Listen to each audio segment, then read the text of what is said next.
হযরত লুকমান তার নিজ সন্তানকে যে নসিহত করেছিলেন, এই নসিহতটা আল্লাহ তাআলার কাছে এতই পছন্দ হয়েছিল যে আল্লাহ তাআলা কুরআনুল কারীমের মধ্যে হযরত লুকমানের কথাকে জায়গা করে দিয়েছেন। যেরকম সুবহানাল্লাহ।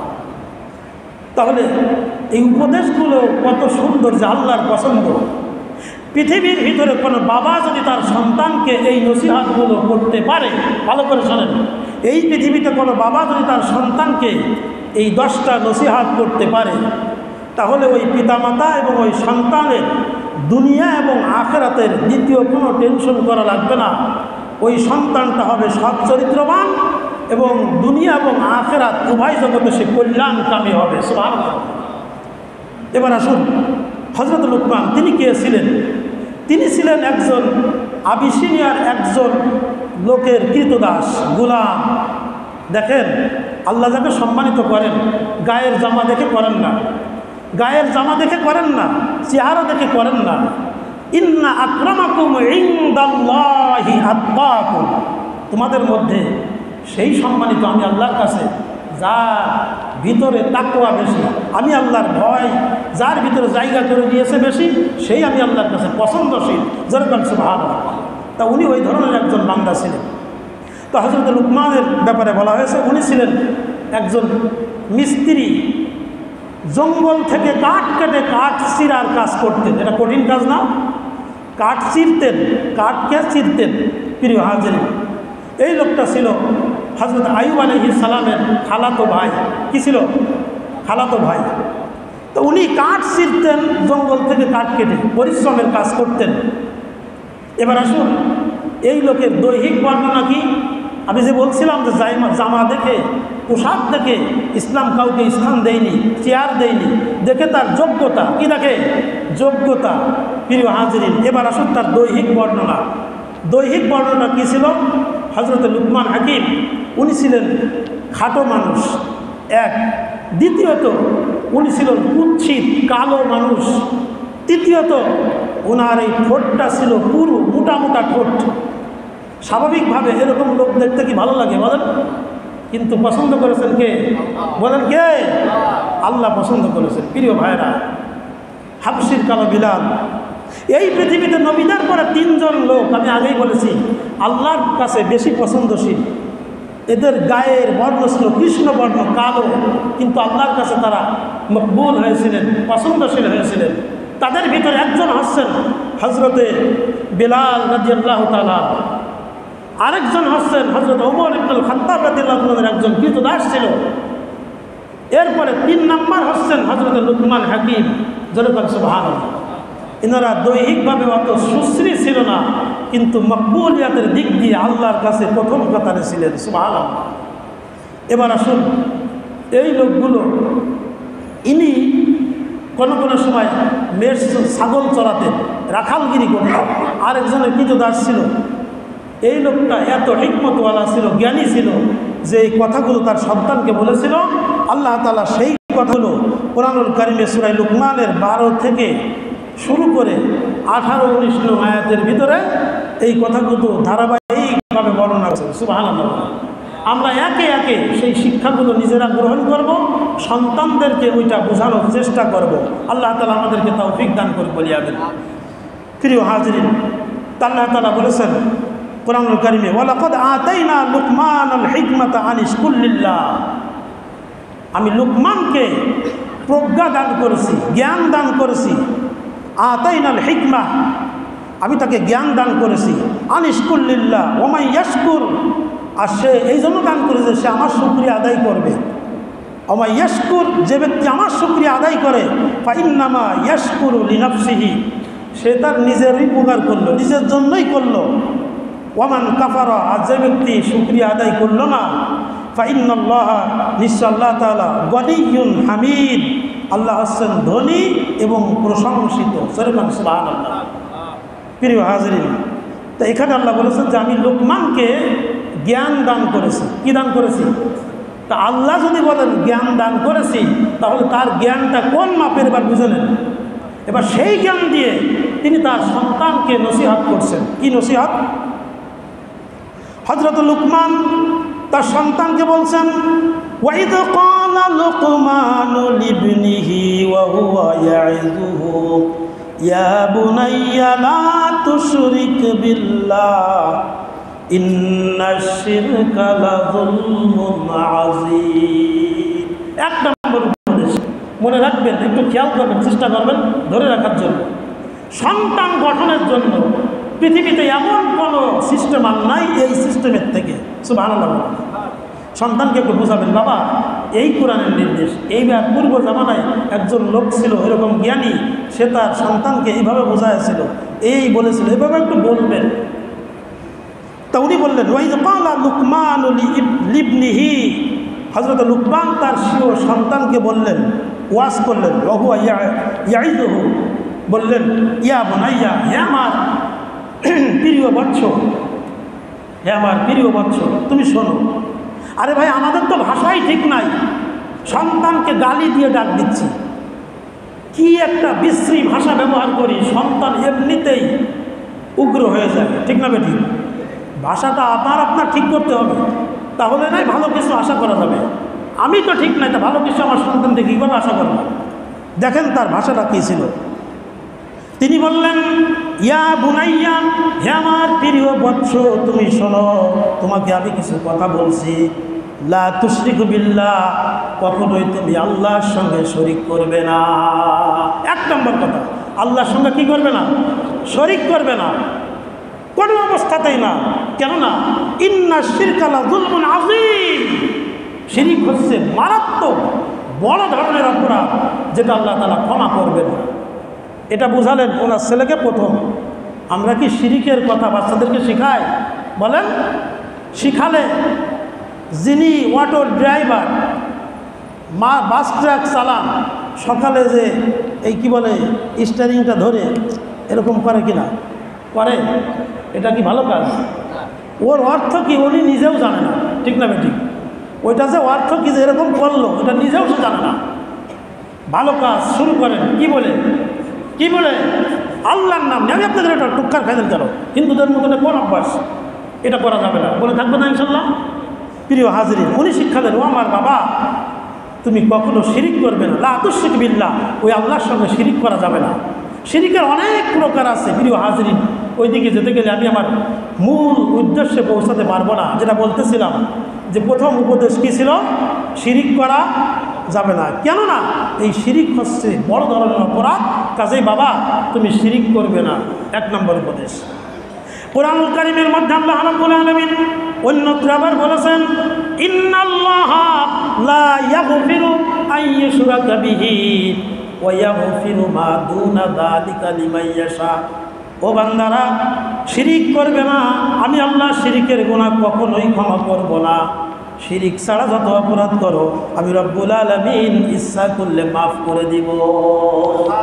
তাহলে শিরিক কত বড় অপরাধ প্রিয় হাজির। এই শিরিকের পরে অনেক কথা, আমি সেদিকে যাচ্ছি না। অতটুকু বুঝালাম যে উনি ওনার সন্তানকে এটাই বুঝালেন, বাবা শিরিক করবে না, কখনোই না, শিরিক বড় ধরনের পাপ, এটা বুঝালেন। দ্বিতীয়বার তিনি বললেন, ওয়াসাইনাল ইনসানা বিওয়ালিদাইহি হামালাতুহু উম্মুহু ওয়াহনান আলা ওয়াহনিন ওয়া ফিসালুহু ফি আমাইন আনিশকুর লি ওয়া লিওয়ালিদাইকা ইলাইয়াল মাসির। দ্বিতীয় উপদেশটা কী ছিল? ভালো করে শোনেন। ওয়াসাইনাল ইনসানা বিওয়ালিদাইহি, আমি পৃথিবীর সমস্ত মানুষকে নির্দেশ দিয়ে দিয়েছি কঠোরভাবে। কে বলেছেন? আল্লাহ। যে সে যেন তার পিতামাতার সঙ্গে ভালো ব্যবহার করে। সুবহানাল্লাহ বলবেন না? কার সঙ্গে? পিতামাতার সঙ্গে ভালো ব্যবহার করে।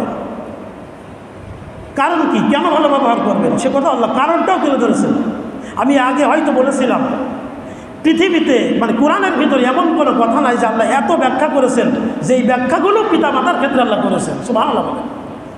কেন আপনি তাদের সঙ্গে ভালো ব্যবহার করবেন? হামালাতুহু উম্মুহু ওয়াহনান আলা ওয়াহনিন ওয়া ফিসালুহু ফি আমাইন। আল্লাহ পাক বলেন, এই জন্যই তুমি ভালো ব্যবহার করো। তোমার মা তোমাকে গর্ভে ধারণ করেছে অত্যন্ত কষ্টের সঙ্গে, মাসের পর মাস তোমাকে গর্ভের ভিতরে গর্ভে রেখেছিল। তুমি যখন জন্মগ্রহণ করেছিল, ফি আমাইন 2 বছর পর্যন্ত তোমার মা তোমাকে দুগ্ধপান করিয়ে বড় করেছে। সুবহানাল্লাহ। এই কথা স্মরণ রাখো, তাদের সঙ্গে ভালো ব্যবহার করো। হযরত লুকমান বলছেন, ও আমার বাবা, দ্বিতীয় পয়েন্ট হচ্ছে তুমি তোমার পিতামাতার সঙ্গে ভালো ব্যবহার করো। কি করো? ভালো ব্যবহার করো। কারণ তোমার মা তোমাকে গর্ভে ধারণ করেছে অত্যন্ত কষ্টের সঙ্গে, ডেলিভারিও করেছে অত্যন্ত কষ্টের সঙ্গে। শুধু তাই না, সুদীর্ঘ 2 বছর তোমার মা তোমাকে দুধ পান করিয়েছে। সুবহানাল্লাহ। প্রিয় হাজরিন, এরপরে আল্লাহ তাআলা বললেন যে ওয়াফিসালুহু ফি আমাইন আনিশকুল্লি ওয়ালি ওয়ালি দাইকা। সুতরাং আল্লাহ বলতেছেন, সুতরাং আমি আল্লাহর শুকরিয়া আদায় করো, সাথে সাথে তোমার পিতামাতার শুকরিয়া আদায় করো। সুবহানাল্লাহ। তাহলে দেখেন সন্তানদের উপদেশগুলো দেখেন, বাবা পিতামাতার সঙ্গে ভালো ব্যবহার করো। তারা তোমাকে জন্ম দিয়েছে অত্যন্ত কষ্টের সঙ্গে, 2 বছর দুধ খাওয়ালো, কত কিছু করলো। ও আমার বাবা, সুতরাং আল্লাহর শুকরিয়ার সাথে তুমি তোমার পিতামাতার শুকরিয়াটাও কি করো? আদায় করো। এরপর আল্লাহ বলেছেন, ইলাইয়াল মাসির, স্মরণ রাখবে যাই করো ওই ঘুরে ঘুরে ঘুরে ঘুরে ওই আল্লাহর কাছে আমাদের ফিরে যেতে হবে। যেরকম সুবহানাল্লাহ। এরপরে উপদেশটা কি দেখেন, কোরআনুল কারীমের মধ্যে আল্লাহ তাআলা বলেছেন, ওয়া ইন জাহাদাকা আলা আন তুশরিকা বি মা লাইসা লাকা বিহি ইলমুন ফালা তুতি'হুমা ওয়া সাহিবহুমা ফিদ দুনিয়া মা'রুফা। আল্লাহ পাক বলেছেন, এই পিতামাতা যদি তোমাকে শিরিক করতে বলে, আমি আল্লাহর সঙ্গে কাউকে অংশীদার করতে বলে, আসলে এরকম অনেক ভাইরা নবমুসলিম বাবা মা বলতেছে আমাদের দিকে ফিরে আসো, হয় কি হয় না? তো আল্লাহ বলেছেন যে ওয়াইন জাহাদাকা আলা আন তুশরিকা বি মা লাইসা লাকা বিহি ইলম, যদি তারা তোমাদেরকে আমার সাথে শরিক অংশীদার করতে বলে, তাহলে অন্তত এই বিষয়টা তোমরা মানবে না। এই বিষয়টা কি করবে না? মানবে না। কিন্তু মানবে না এইরকম না, না না আমি এটা মানবো না, ওই ভাষাটা ব্যবহার করা যাবে না। কি ভাষা ব্যবহার করলেন আল্লাহ তাআলা সেটাও শিক্ষা দিয়েছেন। যেরকম সুবহানাল্লাহ, ওরকম বলা যাবে না, বরং কি করতে হবে? আল্লাহ রাব্বুল আলামিন বলেন, ফালা তুতি'হুমা, এই ক্ষেত্রে তুমি তাদের সঙ্গে সহমত হবে না, কারণ শিরিক করতে বলেছে এটা তুমি মেনে নিবে না। ফালা তুতি'হুমা ওয়া সাহিবহুমা ফিদ দুনিয়া মা'রুফা, এই মতে একমত হবে না ঠিকই, কিন্তু দুনিয়ার জীবনে চলাফেরার ক্ষেত্রে বিন্দুমাত্র কষ্ট তুমি তোমার পিতামাতার অন্তরে দিতে পারবে না। তাহলে দেখেন, সে হোক হিন্দু হোক অথবা অন্য কোনো ধর্মাবলম্বী হোক, তাকে কষ্ট দেওয়া যাবে না। সে আসছে আপনার পিতা, আমার পিতা, আপনার মাতা, আমার মাতা, ঠিক না বেটি? কাজেই তাদেরকে কষ্ট দেওয়া যাবে না। দেখেন কি সুন্দর ব্যাখ্যা আল্লাহ তাআলা নিজেই করে দিলেন যে এই ব্যবহার করো, এইভাবে থাকো। হযরত লুকমান বললেন, বাবা এটাও তোমার আরেকটা উপদেশ, যদি কেউ তোমাকে শিরিক করতে বাধ্য করে পিতামাতা, তাহলে তুমি শিরিক এই ব্যাপারে একমত হবে না। তার মানে উনাকে উপদেশ দেওয়া মানে গোটা বিশ্বের সমস্ত মানুষকে উপদেশ দেওয়া, ঠিক না বেটি? উনি শিখালেন যে এটা করা যাবে না, এটার ব্যাপার ছাড়া বাকি দুনিয়াবি বিষয় যত বিষয় আছে তুমি তোমার পিতামাতার সঙ্গে কওলাম মা'রুফা, ভালো কথা বলবে, এখানে তুমি তাদের সঙ্গে খারাপ ব্যবহার করতে পারবে না। প্রিয় হাজরিন, আল্লাহ তাআলা এই কথা বলে দিয়েছেন। এরপরে আল্লাহ রাব্বুল আলামিন বলেছেন, ওয়াত্তাবি' সাবিলা মান আনাবা ইলাইয়া, আমার অনুসরণ যারা করে তোমরা তাদের অনুসরণ করো, অর্থাৎ আমার পথে যারা আছে তোমরা তাদের পথ অনুসরণ করো। সুম্মা ইলাইয়া মারজিউকুম ফাউনাব্বিউকুম বিমা কুনতুম তা'মালুন, আর দুনিয়ায় তোমরা যা কিছু করো এই সব খবর তোমাদের করার আগেই আমি আল্লাহ তাআলা জেনে ফেলি। যেরকম সুবহানাল্লাহ, ফাউনাব্বিউকুম বিমা কুনতুম তা'মালুন, এই আমল যা করো দুনিয়াতে এটা আমি আল্লাহ জানি। সুবহানাল্লাহ। এরপরে বলতেছেন, সন্তান তুমি শোনো, ইয়া বুনাইয়া ইন্নাহা ইন তাকু মিসকালা হাব্বাতিন মিন খারদালিন ফাতাকুন ফি সাখরাতিন আও ফিস সামাওয়াতি আও ফিল আরদ ইয়াতি বিহাল্লাহ ইন্নাল্লাহা লাতীফুন খাবীর। আল্লাহ তাআলা বলছেন ইয়া বুনাইয়া, ওই যে লুকমান আলাইহিস সালাম বলতেছে, লুকমান বলতেছে তার সন্তানকে, ও আমার বৎস, ও আমার বাবা। আরও উপদেশ আছে, তার ভিতরে এটা আরেকটা উপদেশ তুমি শোনো। সেটা কি? ইয়া বুনাইয়া ইনতাকু মিসকালা হাববাতিন মিন খারদালিন ফাতাকুন ফি সখরাতিন। বাবা, মনে করো একটা সরিষার দানা, ভালো করে বোঝেন, সরিষার দানা কি এরকম বড় হয়? সরিষার দানা পরিমাণ একটা বস্তু, ওটা কোনো পাথর খণ্ডের ভিতরে ঢুকে আছে, অথবা ওটা আসমানে আছে, আউফিস সামাওয়াত, অথবা আসমানে আছে, আউফিল আরদ, অথবা জমিনের ভিতরে গেড়ে আছে। ও আমার বাবা, শুনে রাখো, তুমি আমি যেই রবের ইবাদত করি, সেই রব এত চক্ষুষ্মান, এত জাননেওয়ালা, ইয়াতি বিহাল্লাহ, এত সূক্ষ্ম বিষয়গুলো সেই রব তোমার আমার সামনে হাজির করবে। সুবহানাল্লাহ। ইন্নাল্লাহা লাতীফুন খাবীর। লাতীফ শব্দের অর্থ সূক্ষ্ম, সূক্ষ্ম থেকে সূক্ষ্মতর, যত ছোট হোক এই বিষয়ে আল্লাহ তাআলা, এই সম্পর্কে আল্লাহ তাআলা খবর রাখেন। সুবহানাল্লাহ বলেন। তাই শেষে বললেন ইন্নাল্লাহা লাতীফুন খাবীর, আল্লাহ তাআলা সূক্ষ্ম বিষয় সম্পর্কেও খবর রাখেন। প্রিয় হাজিরিন, তাহলে আমরা কোনো সময় কখনোই এটা চিন্তা করবো না যে আমি এই কাম করতেছি, আমার আল্লাহ মনে হয় দেখতেছে না। কি বলেন, এটা করা যাবে?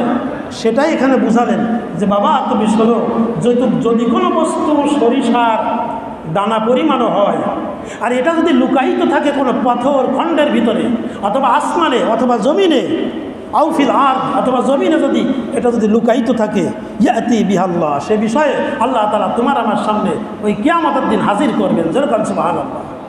কেননা ইন্নাল্লাহা লাতীফুন খাবীর, তিনি সূক্ষ্ম বিষয় সম্পর্কে খবর রাখেন। সুবহানাল্লাহ বলবেন না? সূক্ষ্ম বিষয়, এই সূক্ষ্মের অনেক ব্যাখ্যা আছে। সূক্ষ্ম মনে করেন যেটা আপনি আমি খালি চোখে দেখি না, সেরকম বস্তু যদি হয় তো আল্লাহ তাআলা আমাদের সেটা পাপ হোক আর নেক হোক, সেটা আল্লাহ তাআলা আমাদের সামনে কি করবেন? হাজির করবেন। আছে না, ফামান ইয়ামাল মিসকালা যাররাতিন খায়রান ইয়ারা, আছে না ভাই? সামান্য যাররা পরিমাণ ভালো কাজ করলে ওটাও দেখবেন। ওমান ইয়ামাল মিসকালা যাররাতিন শাররান ইয়ারা, আজ যদি সামান্য পরিমাণ, বিন্দু পরিমাণ খারাপ কাজ যদি আপনি করেন, সেটাও কিয়ামতের ময়দানে আমাকে আপনাকে দেখানো হবে। প্রিয় হাজিরিন, এরপরে আরও নির্দেশনা আছে। হযরত লুকমান বললেন, কুরআনুল কারীমে আল্লাহ তাআলা সে কথাই বলে দিয়েছেন, ইয়া বুনাইয়া, হে আমার প্রিয় বৎস, আকিমিস সালাতা ওয়া আমুর বিল মা'রুফি ওয়া নাহাউ আনিল মুনকার ওয়াসবির আলা মা আসাবাকা ইন্না যালিকা মিন আযমিল উমুর। সুবহানাল্লাহ। কয়েকটা নির্দেশনা এই আয়াতের ভিতরে। বললেন, ও বাবা, শুধু এগুলোই শেষ না, আরও কিছু উপদেশ আছে। টোটাল মিলে 10টা মতো হবে। বাবা কি করবে? আকিমিস সালাত, তুমি নামাজ কায়েম করবে। কি করবে? নামাজ কায়েম করবে। ওয়া আমুর বিল মারুফ, মানুষদেরকে ভালো কাজের আদেশ দিবে। ওয়া নাহাউ আনিল মুনকার, অন্যায় কাজ থেকে মানুষদেরকে বাধা দিবে। কার কথা বলেন? আল্লাহর কথা। ওয়া নাহাউ আনিল মুনকার, আল্লাহ বলেন মানুষদেরকে অন্যায় কাজ থেকে বাধা দিবে। ওয়াসবির আলা মা আসাবাকা, বিপদ আসলেই তুমি ধৈর্য ধারণ করবে, হতাশাগ্রস্ত হবে না। কারণ নবীরা পরীক্ষা দিয়েছেন, নবীরা আমাদেরকে ধৈর্য শিক্ষা দিয়েছেন। ইব্রাহিম আলাইহিস সালামকে যখন আগুনের মধ্যে ফেলে দেওয়া হচ্ছিল, আপন পিতা পর্যন্ত তার বিরোধিতা করেছিল, তখন উনি ধৈর্য ধারণ করেছিলেন। রব্বুল আলামিন আগুনকে ফুলের বাগানে পরিণত করলেন। সুবহানাল্লাহ। কুরআনুল কারীমে বলা হয়েছে, ইয়া নারু কুনি বারদাও ওয়া সালামান আলা ইব্রাহিম। আল্লাহ সালাম শব্দ ব্যবহার করেছেন। আল্লাহ হারার ব্যবহার করেননি, বারিদও ব্যবহার করেননি। হারার ব্যবহার করলে বেশি তাপ হয়ে যেত। আল্লাহ বলেছেন, আমার ইব্রাহিম যেই রকম হলে এয়ার কন্ডিশন শান্তি পায়, ইব্রাহিমের জন্য আগুন তুই ওই রকম হয়ে যা। সুবহানাল্লাহ বলে। হারার বললে বেশি গরম হয়ে যেত, আর যদি বলা হয়তো বাড়ির, তাহলে বেশি ঠান্ডা হয়ে যেত। আল্লাহ বলেন বেশি গরমও না হয়, বেশি ঠান্ডাও না হয়, আমার ইব্রাহিমের শরীরের জন্য যেটা মানানসই, আগুন তুই ওইরকম হয়ে যা। যেরকম সুবহানাল্লাহ। প্রিয় হাজরিন, আইয়ুব আলাইহিস সালাম কঠিন রোগের ভিতরে ছিলেন। রোগাগ্রস্ত আইয়ুব আলাইহিস সালাম অধৈর্য হননি, কখনো বলেননি আল্লাহ আপনি আমাকে কেন এই ব্যাধি দিলেন, আমি তো চলতে পারি না, এটা কখনো বলেননি। ধৈর্য ধারণ করেছেন, আইয়ুবকে আল্লাহ তাআলা মুক্তি দান করেছেন। হযরত মুসা আলাইহিস সালাম ফিরাউনের কবলে পড়ে যখন নদীর ভিতরে উনি যখন চলে যাচ্ছিলেন, ফিরাউনের ফিরাউনের সামনে যখন নদীর ভিতরে আল্লাহর নামে চললেন, রব্বুল আলামিনের পরে ধৈর্য ধরলেন। রব্বুল আলামিন হযরত মুসা আলাইহিস সালামের জন্য একটা নয়, দুইটা নয়, 12টা রাস্তা করে দিলেন। কাজেই ওয়াসবির আলা মা আসাবাকা, ও বাবা তুমি ধৈর্য ধারণ করবে, যখনই বিপদ আসবে তখনই তুমি ধৈর্য ধারণ করবে। যেরকম সুবহানাল্লাহ নবীরা আমাদেরকে শিখিয়েছেন। প্রিয় হাজিরিন, এরপরে বললেন ইন্না যালিকা মিন আজমিল উমুর, আর এই কাজটাই হচ্ছে সাহসিকতার কাজ। যেরকম সুবহানাল্লাহ। প্রিয় হাজিরিন, এরপর আল্লাহ তাআলা যে উপদেশ দিলেন, ওয়ালা ওয়ালা তুসাইর খাদ্দাকা লিন্নাস ওয়ালা তামশি ফিল আরদি মারহাম, আর মানুষের সঙ্গে তুমি ভালো ব্যবহার করো, মানুষকে অবজ্ঞা করো না, অহংকারের সঙ্গে মানুষ থেকে ফিরে যেও না। প্রিয় হাজরিন, কথা অনেক ছিল। আল্লাহ তাআলা বলেছেন ওয়ালা তুসাইর, এই শব্দের অর্থ হচ্ছে উটের এক ধরনের রোগ হয়। কি হয়? রোগ হয়, যেই রোগে উট তার ঘাড় বাঁকা হয়ে যায়। বলা হয়েছে তাফসিরে, তুমি মানুষের সামনে এমন কোনো ব্যবহার করো না, মানুষ তোমার সঙ্গে কথা বলে তুমি উটের ঘাড়ের মতো রোগাগ্রস্ত উটের মতো ঘাড়টা বাঁকা করে অন্যদিকে তুমি যেও না। যেরকম সুবহানাল্লাহ। শিক্ষাগুলো কীভাবে দিলেন আল্লাহ তাআলা বলেছেন, তুসাইর খাদ্দাকা লিন্নাস ওয়ালা তামশি ফিল আরদি মারহাম, জমিনে যখন তুমি পদচারণ করবে, আমার বাবা শোনো, জমিনে যখন তুমি হাঁটবে তখন বিনয়তার সঙ্গে চক্ষু নিম্নগামী রেখে আস্তে আস্তে করে জমিনের ভিতরে পাটা রাখবে। সুবহানাল্লাহ। অহংকার ভরে তুমি চলবে না। অন্যত্র বলা হয়েছে অহংকার করে তুমি কি পারবে যে এই জমিনটাকে দাবিয়ে দিতে? বলেন আমরা কি পারবো ভাই? পারবো? জোরে যদি পা দিয়ে গুতা মারেন, আপনার গুতায় কি জমিনটা তলায় যাবে? তাহলে কেন এটা করি আমরা? এটা বলা হয়েছে। প্রিয় হাজরিন, এরপরে বলা হয়েছে ইন্নাল্লাহা লা ইউহিব্বু কুল্লা মুখতালিন ফখুর, আল্লাহ তাআলা অহংকারী দাম্ভিকতা কখনো ভালোবাসেন না। প্রিয় হাজরিন, যে যত বিনয় হয় আল্লাহ তাআলা তাকে ততই দান করে। সুবহানাল্লাহ। এখানে এটাও হযরত লুকমান তার সন্তানকে শিখিয়ে দিলেন। এরপরে শেষ যে উপদেশটা ছিল হযরত লুকমানের দেওয়া নিজ সন্তানকে, সেটা কি ছিল দেখেন।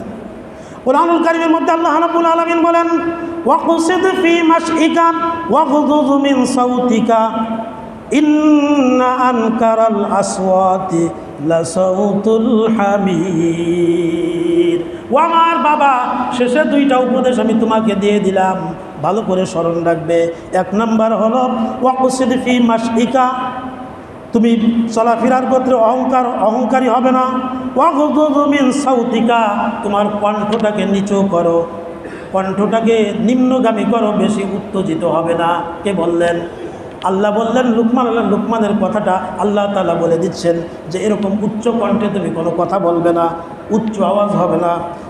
ইন্না আনকারাল আসওয়াতি লা সাউতুল হামির, কেননা গাধার কণ্ঠ, গাধার ডাকটা অপ্রীতিকর, গাধার ডাকের মতো এরকম তুমি কথা বলবে না। প্রিয় হাজরিন, এখানে আল্লাহ বোঝালেন এই যে কণ্ঠকে নিচু করে কথা বলা, আল্লাহওয়ালা দিনদার নবী রাসূলদের কাছে যখন যাওয়া হতো তখন আস্তে কথা বলা, এটা সাহাবায়ে সুন্নাত। জোরে বলেন সুবহানাল্লাহ। প্রিয় হাজরিন, কোনো একদিন কোনো এক সময় নবী করিম সাল্লাল্লাহু আলাইহি ওয়াসাল্লামের কাছে সাহাবায়ে কিরাম কথা বলতেছিলেন। কথা বলতে বলতে বলতে বলতে এক পর্যায়ে নবীর কথা আর শোনা যায় না, সাহাবীদের গলার আওয়াজ বড় হয়ে গেল। নবীজি যে কী বলতেছেন ওটা আর শোনা যাচ্ছে না। কুরআনুল কারীমের আয়াত নাজিল করলেন, হে ঈমানদারেরা, তোমরা তোমাদের কণ্ঠকে নিম্নগামী করো। যদি তোমরা এরকম জোরে আমার হাবিব মুহাম্মদ সাল্লাল্লাহু আলাইহি ওয়াসাল্লামের সামনে যদি এরকম কথা বলো, তাহলে আল্লাহ বলেন আন তাহবাতা আমালুকুম, তোমাদের যত আমল পিছনে চলে গেছে সমস্ত আমল আমি আল্লাহ বাদ করে দিব। এই আয়াতকে কেন্দ্র করে আল্লাহওয়ালা পীর মাশায়েখ দিনদার লোকের সামনে, ভালো লোকের সঙ্গে যখন আমি আপনি কথা বলবো তখন বিনয়ের সঙ্গে ভদ্রতার সঙ্গে কথা বলবো। মনে থাকবে না ইনশাআল্লাহ? প্রিয় হাজরিন, আজকে আমরা এই 10টি গুরুত্বপূর্ণ পয়েন্ট আমরা শিখলাম। আমরা সংক্ষিপ্তভাবে জেনে নিই সেই পয়েন্টগুলো কী ছিল। আরেকবার আমি স্মরণ করিয়ে দিই, যেহেতু অনেকে পরে এসেছেন। আরেকটা অনুরোধ, আপনারা একটু আগে ভাগে আসবেন, যদি কিছু আমরা এখান থেকে উপকার পাই, আল্লাহ তাআলা যদি আমাদেরকে উপকার করেন, এই জন্য একটু আগে ভাগে আসার চেষ্টা করবেন। সংক্ষেপে আমি বলছি, এক নজরে যেই 10টি উপদেশ ছিল হযরত লুকমানের তার সন্তানের প্রতি, 1 নাম্বার ছিল শিরিক। কী ছিল? ভালো করে বুঝবেন, কী ছিল? শিরিক। 2 নাম্বার পিতামাতার সঙ্গে সদ্ব্যবহার করা। 3 নাম্বার, কোনো বস্তু যদি সূক্ষ্ম থেকে সূক্ষ্মতর হয় সেটার হিসাব নিকাশ আল্লাহ তাআলা আমাদের সামনে স্পষ্টভাবে দেখাবেন। যেরকম সুবহানাল্লাহ। 4 নম্বরে বাবা নামাজ কায়েম করবে। 5 নম্বরে ও আমার বাবা তুমি সৎ কাজের আদেশ করবে। এরপরে বললেন 6 নম্বরে বললেন অসৎ কাজ থেকে মানুষকে বাধা দিবে। 7 নম্বরে বললেন বিপদে ধৈর্য ধারণ করবে। 8 নম্বর বললেন অহংকারমূলক মানুষের সঙ্গে মানুষকে অবজ্ঞা করে কথা বলবে না। 9 নম্বর বললেন পদাচরণ যখন করবে মধ্যম গতিতে তুমি হাঁটবে জমিনে। 10 নম্বরে বললেন বাবা তুমি তোমার কণ্ঠস্বরকে নিম্নগামী করবে।